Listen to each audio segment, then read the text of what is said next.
ಇದು 100% ಜಾರಿ ಮಾಡೋಕ್ಕಾಗೋದಿಲ್ಲ. Take it this.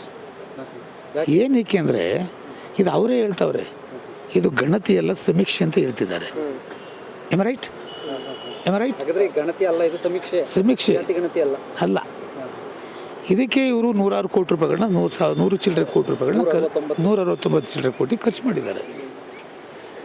ಸೊ ನಾವು ಬೆಳಗಿಂದ ಮತ್ತು ನಿನ್ನೆಯಿಂದಲೂ ನಾವು ಯೋಚನೆ ಮಾಡ್ತಕ್ಕಂಥದ್ದು, ಹಾಗೆ ನಾವು ಕೂಡ ಹಲವಾರು ಜನಗಳು ಮಾತಾಡ್ತಕ್ಕಂಥದ್ದನ್ನು ನಿಮ್ಮ ಮಾಧ್ಯಮ ಮುಖಾಂತರ ನೋಡ್ತಾ ಇದ್ದೇವೆ.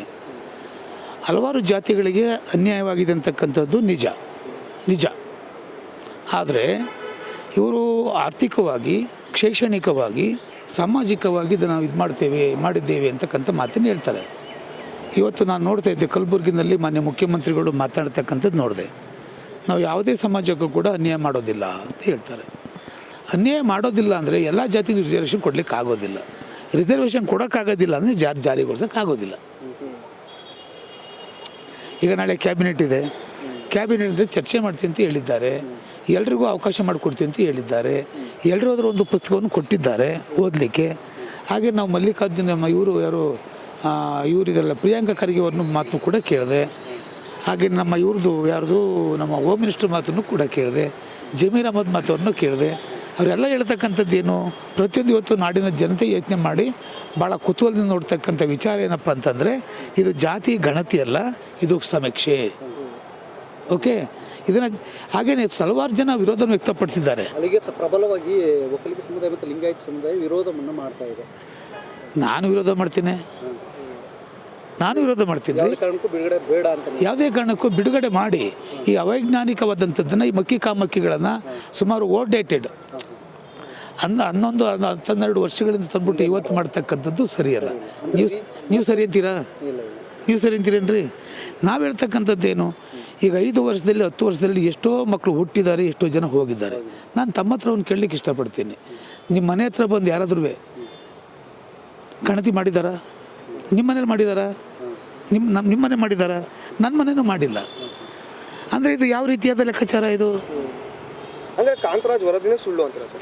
ಕಾಂತರಾಜ್ ವರದಿ ಅಂಕಿಅಂಶಗಳೆಲ್ಲ ಸುಳ್ಳು ಅಂತ. ನಾನು ಕಾಂತರಾಜರ ವರದಿನ ಸುಳ್ಳು ಅನ್ನೋದಕ್ಕಿಂತ ಮುಂದಾಡೆಂಟವಾಗಿ ನಾನು ಹೇಳ್ತಕ್ಕಂಥದ್ದು 11 ವರ್ಷಗಳಿಂದ ಮಾಡಿರ್ತಕ್ಕಂಥದ್ದನ್ನು ತಂದು ಇವತ್ತು ಜಾರಿ ಮಾಡತಕ್ಕಂಥದ್ದು ಅವೈಜ್ಞಾನಿಕ ಅಂತ ಮಾತನ್ನು ಹೇಳ್ತೇನೆ ನಾನು. ಮತ್ತೊಮ್ಮೆ ಮಾಡಿ ಅಂತ ನಿಮ್ಮ ಅಭಿಪ್ರಾಯ? ಮಾಡಿ ಸರ್ಕಾರ ಹೊರೆ ಆಗಲ್ವಾ ಸರ್? ಹೊರೆ ಮತ್ತೆ ಅಷ್ಟು ಖರ್ಚು ನೀವು ಕದಿಯೋದನ್ನ ಕಮ್ಮಿ ಮಾಡ್ಕೊಳ್ರಪ್ಪ. ಈಗ ಮಾಡ್ತಾ ಇದ್ರಲ್ಲ ಅದನ್ನು ಕಮ್ಮಿ ಮಾಡ್ಕೊಳ್ರಿ. ಈಗ ನೀವು ಗ್ಯಾರಂಟಿ ಕೊಡೋಕೆ ಏನಂತಂದ್ರಿ, 40% BJP ಅವರು ಇದು ಮಾಡ್ತಾವ್ರೆ, ಏನು ಕಮಿಷನ್ ಮಾಡ್ತಾರೆ. ಆ 40% ಈಗ ತಿರ್ಸ್ಕತ್ತಿ ಅಂತ ಮಾತು ಹೇಳಿದರು. ಈಗ 57,000 ಕೋಟಿ ತಗತ್ತೆ ಇಲ್ವಪ್ಪ, ಮಾಡ್ತಾ ಇಲ್ವೇನ್ರಿ?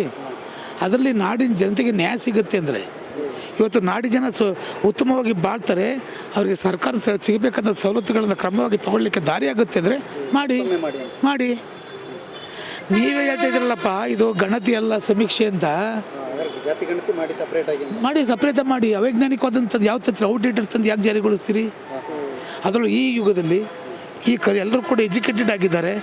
ಯಾವ ಮಕ್ಳಿಗೆ ಕೇಳಿದ್ರು ಕೂಡ ಒಪ್ಕೋತಾರಲ್ರಿ. ಈಗ 1931ನೇ ಇಸ್ವಿದನ್ನೇ ಒಪ್ಕೋತೀವಿ, ಇದನ್ನೇ ಒಪ್ಪಲ್ಲ ಅಂತಕ್ಕಂಥ ಮಾತನ್ನು ಕೆಲವರು ಕೇಳ್ತಿದ್ದಾರೆ.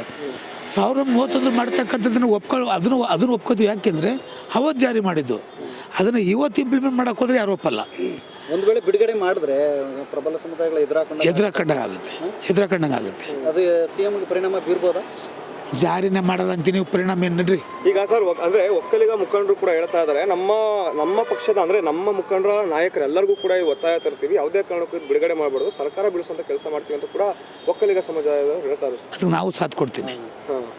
ಸರ್, ಈಗ ಸದ್ಯಕ್ಕೆ ಒಂದು ಕಡೆ JDS ರಾಜ್ಯ ಸರ್ಕಾರದ ವಿರುದ್ಧವಾಗಿ ತಾವು ಪ್ರತ್ಯೇಕವಾದ ಹೋರಾಟ ಆರಂಭಿಸಿದ್ರೆ, ಹೋರಾಟದಲ್ಲಿ ಭಾಗಿಯಾಗಿದ್ರೆ ಹೇಗೆ ಸರ್? ಇದು ನಾನಿದ್ನಲ್ಲ, ನಿಮ್ಮ ಎಲೆಕ್ಟ್ರಾನಿಕ್ ಮೀಡಿಯಾ ನೀವೇ ತೋರಿಸಿದ್ರಿ, ಎಲ್ಲ ಪೇಪರಲ್ಲಿ ಬಂದಿದೆ. ನೀವು ಸಕ್ರಿಯವಾಗಿ ಭಾಗವಹಿಸಲೇಬೇಕು, ವಹಿಸ್ತೀನಿ. ಆದರೆ ಕೋರ್ ಕಮಿಟಿ ಅಧ್ಯಕ್ಷರೇ ಎಲ್ಲ ಒಂದು ಕಡೆ ಆಬ್ಸೆಂಟ್ ಆಗಿಬಿಟ್ಟಿದ್ದಾರೆ. ಅದು ಅವ್ರ ವೈಯಕ್ತಿಕ ಕೋರ್ ಕಮಿಟಿ ಪಕ್ಷದಲ್ಲಿ ಸಾಕು ಒಂದು ಒಳ್ಳೆ ಸ್ಥಾನ ಕೊಟ್ಟಿದ್ದಾರೆ, ಅವರು ಆಬ್ಸೆಂಟ್ ಆಗಿದ್ದಾರೆ. ಇಲ್ಲ, ಅದ್ರ ಬಗ್ಗೆ ನಮ್ಮ ವರಿಷ್ಠರಿದ್ದಾರೆ, ಅವ್ರ ಉತ್ತರ ಕೊಡ್ತಾರೆ.